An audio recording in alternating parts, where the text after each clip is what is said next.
आज मी skill India वेबसाईटवरती recommendation letter कसं upload करायचं याच्याविषयीचा व्हिडिओ मी बनवत आहे. तर चला मग बघूया आजचा व्हिडिओ, ज्याच्यामध्ये आपण रेकमेंडेशन लेटर कसं अपलोड करायचं ते मी दाखवतो.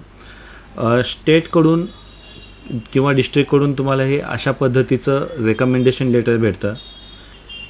हे रेकमेंडेशन लेटर कसं भेटतं, त्याची प्रोसेस काय, याचा एक वेगळा व्हिडिओ असेल, त्याच्यामध्ये तुम्हाला माहिती पडेल.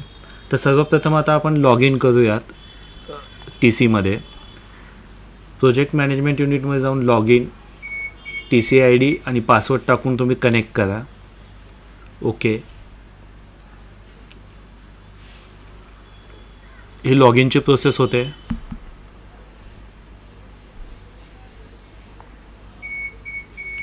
लॉग इन झाल्यानंतर तुम्हाला माय काफमध्ये जायचं आहे. माय काफमध्ये गेल्यानंतर तुम्हाला इथे स्क्रोल केल्यानंतर खाली तुमचे इथे जॉब रोल तुम्हाला दिसतील. ठीक आहे, याच्यामध्ये तुम्हाला सगळ्यात शेवटी इथे ॲक्शनमध्ये अप्लाय फॉर स्कीम याला क्लिक करायचं आहे. त्याच्यानंतर तुम्हाला रेकमेंडेशन कोणी दिलेलं आहे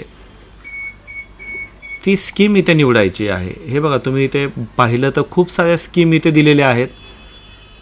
तुम्ही ज्या स्कीमचं तुम्हाला टार्गेट भेटलेलं आहे त्या टार्गेटनुसार तुम्हाला रेकमेंडेशन भेटतं आणि ते तुम्हाला इथे अपलोड करावं लागतं. प्रत्येक स्कीमचं रेकमेंडेशन वेगवेगळं असतं, ते आपण इथे अपलोड करू शकतो. आता जे आपल्याला रेकमेंडेशन मिळालेलं आहे ते रेकमेंडेशन हे स्टेटचं आहे, महाराष्ट्र स्टेटचं. ठीक आहे, मग आपण ते इथे अपलोड करू. हे बघा, ही फाईल आहे ती. ठीक आहे, इथे मी महाराष्ट्र गव्हर्नमेंटचं असल्यामुळे स्टेट गव्हर्नमेंट फंडेडला क्लिक करतो. येथे स्टेट कोणतं आहे ते स्टेट निवडायचं आहे, मी महाराष्ट्र, आणि choose a file, he file निवडून तिथे मी अपलोड करतो. ही बघा, ही फाईल आहे, ओपन, याला अपलोड. फाईल अपलोड झाली, त्याला मी सबमिट करतो. Okay, done. आता इथं 3 जॉब रोल आहेत. रेकमेंडेशनमध्ये सुद्धा तुम्हाला येथे 3 जॉब रोल दिलेले आहेत. बघा, SSC automotive, SSC apparel, IT, म्हणजे 3 job role, light motor vehicle, self employed आणि डॉमेस्टिक, या तिघांचं रेकमेंडेशन याच्यात आहे एकाच याच्यामध्ये. तर ह्या तिन्ही ठिकाणी तुम्हाला सेम फाईल इथे अपलोड करायची आहे. स्कीम निवडत असताना इथे प्रॉपर स्कीम निवडा. जर चुकीची स्कीम निवडली तर तुमचं रेकमेंडेशन लेटर अपलोड होणार नाही आणि तुमचं इन्स्पेक्शनही तिथं स्टॉप होईल. त्याच्यामुळे ह्या फाईल्स किंवा ह्या ज्या काही गोष्टी तुम्ही अपलोड कराल ते व्यवस्थित बघूनच अपलोड करा. ठीक आहे, याला अपलोड केली, सबमिट, यस, ओके. आता मी तिन्ही फाईल अपलोड, तिन्ही ठिकाणी तिन्ही जॉब रोलला सेम फाईल अपलोड करतो.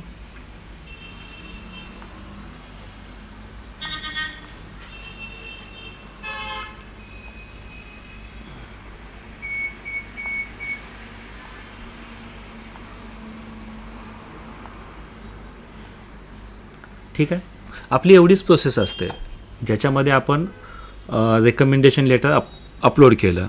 ठीक आहे, हे तुम्हाला इथे दिसतही असेल, स्कीम अप्रुव्हल पेंडिंग.